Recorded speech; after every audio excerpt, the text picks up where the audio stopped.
Programme में एक बार फिर खुश आमदीद। बात हो रही थी मौजूदा सियासी सूरत हाल, IMF का प्रेशर, बजट के बाद अब जो असरात नज़र आ रहे हैं, महंगाई बढ़ती जा रही है और इसके ऊपर अवाम सरापा एहतजाज हैं, अपोजिशन भी प्रोटेस्ट कर रही है और रिलीफ हमें दूर दूर तक नज़र नहीं आ रहा।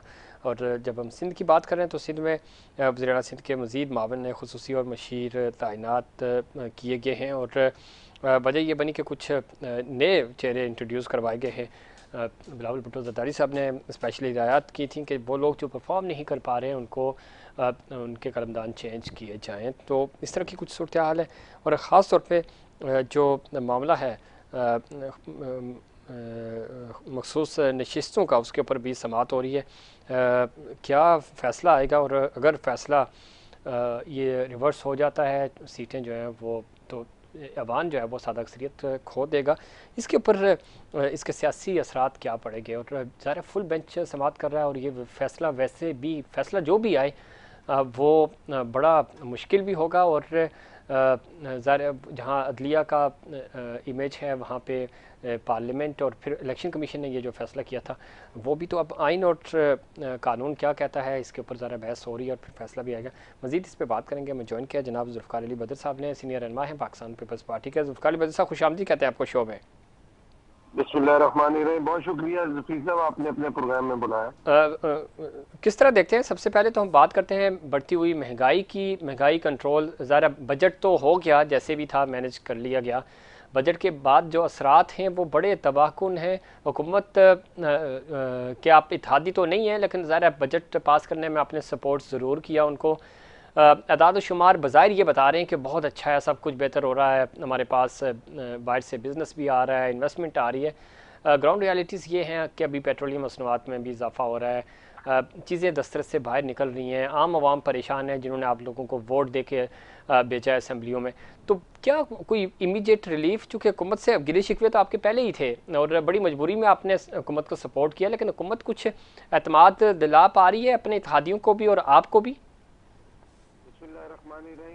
ज़फ़ीर साहब, असल बात यह है कि देखें, ये जो आपने सारी बातें की हैं और इस बात के अंदर देखा जाए, पाकिस्तान पीपल्स पार्टी के चेयरमैन जनाब बिलावल भुट्टो ज़रदारी साहब ने जब इलेक्शन का रिजल्ट आया उसी टाइम अपने कैंडिडेट, जो प्राइम मिनिस्टर के भी कैंडिडेट थे, उससे विड्रॉ किया और उन्होंने कहा कि हम जो ज्यादा सीटें लेने वाले, जो हमारे से राब्ता करेगा उसको हम वोट देंगे। तो हमारे से PMLN ने किया, क्यों, वो हमारे सियासी हरीफ भी थे, इलेक्शन भी लड़ा, लेकिन पाकिस्तान के अंदर जमहूरियत को मुस्तहकम रखने के लिए, पार्लिमानी निज़ाम को चलाने के लिए हमने उनको वोट दिए और उनका एक प्रिंसिपल उस टाइम डिसीजन था, जो अब तक है, कि हमने कैबिनेट का हिस्सा नहीं बनना, क्योंकि पिछली हुकूमत के अंदर ये देखा था कि PDM की हुकूमत में पीपल्स पार्टी के पास वजारतें थी, लेकिन at the end of the day उससे पॉलिटिकल डैमेज भी हुआ और हम वो भी ओनर्स लेने को तैयार नहीं थे और हम भी ओन करने को तैयार नहीं थे,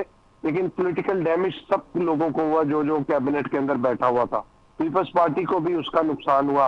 आज पीपल्स पार्टी ने, जब बिलावल भुट्टो ज़रदारी साहब ने फैसला किया, उस टाइम पे उन्होंने ये बात कही कि ये जो कैबिनेट है, ये प्राइम मिनिस्टर PMLN का अगर आ रहा है तो उनको लीड करना चाहिए, अपनी मर्जी की टीम लेके आए, अपनी मर्जी के। आज सारा मामला जो बजट आया है, सारा मामला हुआ है, देखिए पीपल्स पार्टी ने प्रिंसिपली जो कुछ चीजों के ऊपर थोड़ा सा था वो किया, लेकिन आप देखें बजट बनाने के अंदर बहुत सारी ऐसी चीजें थी। बिलावल भुट्टो ज़रदारी साहब ने on the floor of the house एक बात की थी कि ये बजट किन लोगों ने बनाया है। बाबूस की उन्होंने एक बात की कि 18% GST बच्चों के दूध पे लगा दिया है। जी जी। कोई पॉलिटिशियन तो ये जो है बच्चों के दूध पे GST नहीं लगाएगा। आप देखें ना कि इस तमाम के अंदर एक बड़ी इंपॉर्टेंट चीज कि रिटायर ब्यूरोक्रेट जो है, और ब्यूरोक्रेट जो है वो प्रॉपर्टी की सेल परचेज पे टैक्स उसके ऊपर लागू नहीं होगा। भाई ये पॉलिटिशियन को क्यों नहीं रियायत गुंजाइश मिली, तो किसी कारोबारी शख्सियत को क्यों नहीं मिली? देखिए यहाँ पे मामला जो आप कह रहे हैं महंगाई बढ़ रही है, ये महंगाई का बढ़ना, उतार चढ़ाव पेट्रोल प्राइसेस का, ये आलमी मंडी के साथ वो मुंसलिक है, चीजें बढ़ी है, लेकिन जो पाकिस्तान के अंदर सबसे मेजर इस टाइम चैलेंज है वो इकोनॉमिक और पॉलिटिकल स्टेबिलिटी, ये दोनों एक दूसरे के साथ कोलैबोरेट करती है। सही। और पॉलिटिकल स्टेबिलिटी के साथ इकोनॉमिक स्टेबिलिटी है। चीजें चल रही हैं, मामला चल रहे हैं, और ठीक है, उतार चढ़ाव होता है, चीजों की महंगाई का आता है, लेकिन हमने यहाँ पे तमाम political stakeholders, political forces, political parties, सबको साथ लेके चलना है। बजट, हाँ, अवाम दोस्त बजट नहीं है, महंगाई वाला बजट है, सारी चीजें हैं, लेकिन इसके पास, हमारे पास कोई हल था कि आप आईएमएफ की कंसीडरेशन, आपने तो, जिन्होंने बजट बनाया उन्होंने तो जो स्टेक होल्डर थे पाकिस्तान पीपल्स पार्टी से भी नहीं पूछा। इसकी वजह से पीपल्स पार्टी भी नाराज हुई कि हम वोट नहीं देंगे। फिर उन्होंने बजट तैयार करने के बाद जो सिंध के लोगों का सैलाब ज़दगान के मामला थे, बाकी चीजों के हवाले से पैसों की जो वादे किए थे प्राइम मिनिस्टर ने, उसको कंट्रीब्यूट किया, बाकी चीजें की, उन बजट प्रपोजल्स के अंदर डाला और उन कंसिडरेशन को इस्तेमाल में लेके आए कि ये हमने वो करना है। तो बात कहने की ये है कि पीपल्स पार्टी हुकूमत का हिस्सा तो नहीं है, लेकिन जहां पे ऐसा लगता है कि एक अननेसेसरी बर्डन है, जैसे 35% से 45 कर दिया था सैलरी का, उस पर भी आवाज उठाई। अब गवर्नमेंट ने तो अपनी मर्जी करनी है, अपनी पॉलिसी चलानी है। अगर हम हर चीज पे वो इतना ज्यादा पुश कर देंगे तो ऐसा लगेगा जैसे हम ब्लैकमेलिंग कर रहे हैं।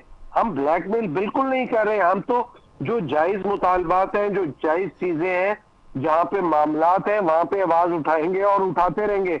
अब आने वाले दिनों में भी कहीं पे ऐसा लगेगा कि हुकूमत के अंदर कोई चीजें ठीक नहीं है या गलत कर रहे हैं, तो पाकिस्तान पीपल्स पार्टी आवाज उठाएगी।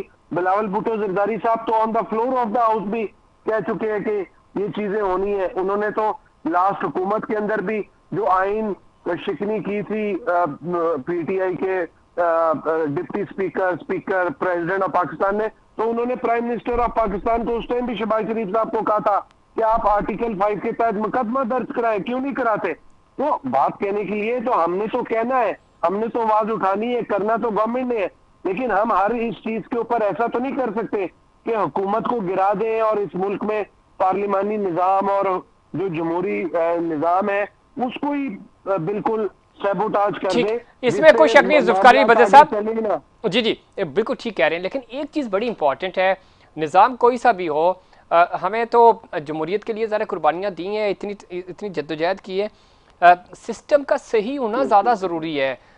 सिस्टम कोई भी हो, बंदे अगर ठीक नहीं होंगे, वो सही तरीके से काम नहीं करेंगे, तो आप बादशाहत भी ले आएँ तो काम नहीं होगा, आप डिक्टेटरशिप ले आएँ तो भी काम नहीं होगा, आप खिलाफत भी ले आएँ तो काम नहीं होगा, और जमहूरियत भी हो तो भी काम नहीं होगा, क्योंकि आपने गुड गवर्नेंस जो है वो ब्यूरोक्रेट्स ने करनी है, इंतज़ामी जो लोग हैं उन्होंने करनी है, और एक ज़बरदस्त किस्म का इंसाफ का निज़ाम मौजूद होगा तो ये सारी चीज़ें सेट हो जाएंगी।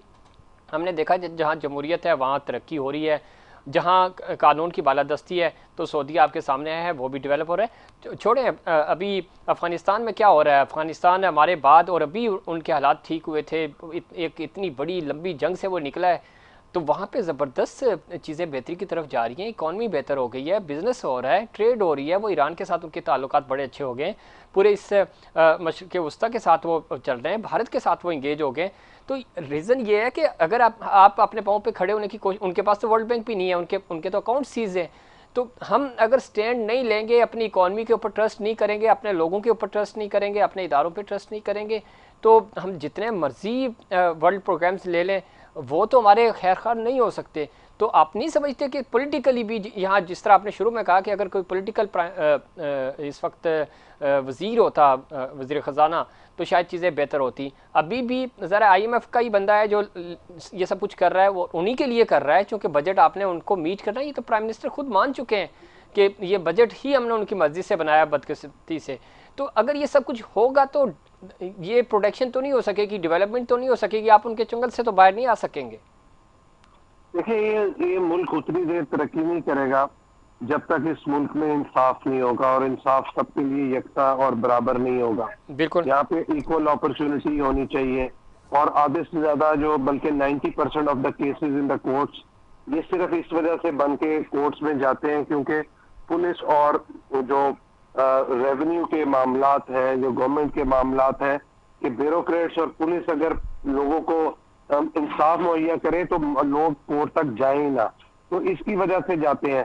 फिर ये कि इस मुल्क के अंदर ब्यूरोक्रेट को तो छोड़ दें, जो भी मामला होता है रिफॉर्म्स की बाद में, इस मुल्क में जब तक अकाउंटेंट या बैंकर्स, जो लोग सिर्फ नंबर्स के मामला या कोई चार्टर्ड अकाउंटेंट इनको लेके आएंगे ना, ये इस मुल्क के अंदर कभी भी अवाम की मर्जी का बजट नहीं बनेगा।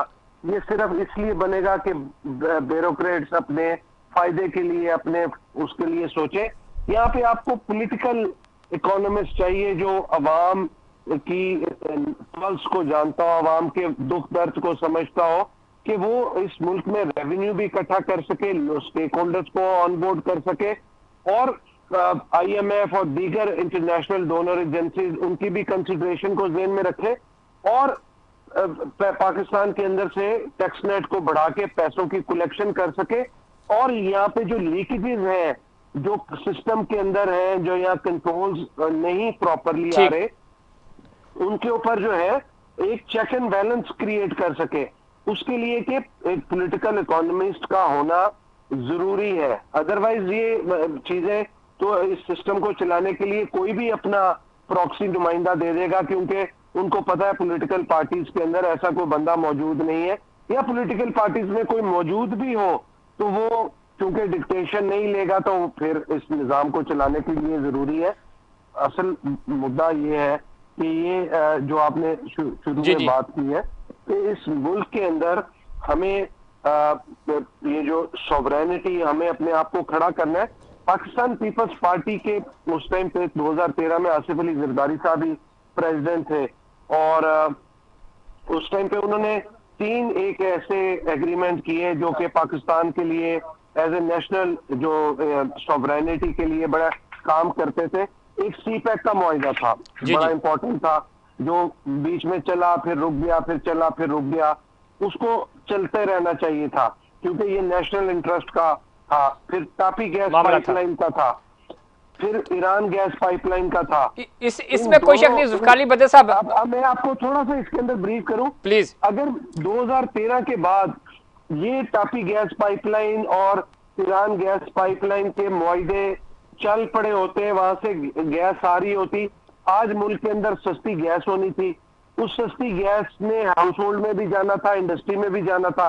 उस सस्ती गैस से आपकी बिजली भी सस्ती बननी थी, और आपके एक्सपोर्टर को भी इंडस्ट्री में सस्ती गैस मिलनी थी, आपका एक्सपोर्ट प्रोडक्ट सस्ता होना था, आपको फॉरेन रेमिटेंस बनना था, आपकी कंपेटिटिव प्राइस होनी थी ग्लोबल मार्केट में आपके प्रोडक्ट की।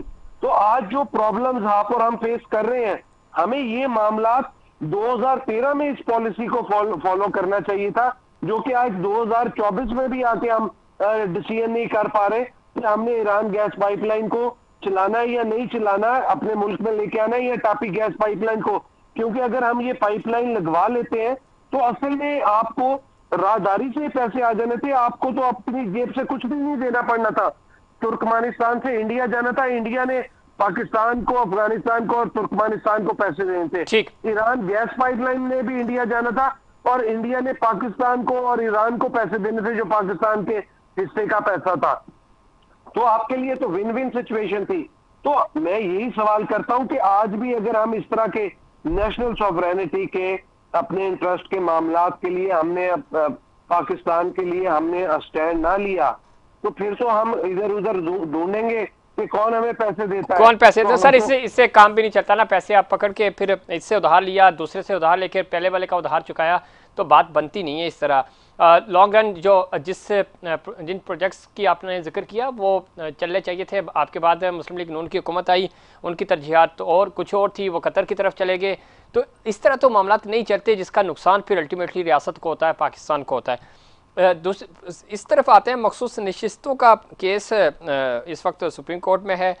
आज चीफ जस्टिस साहब ने कहा है कि मखसूस नशिस्तें साबित हो चुका है कि इलेक्शन कमीशन ने अदालती फैसले की गलत तशरीह की है।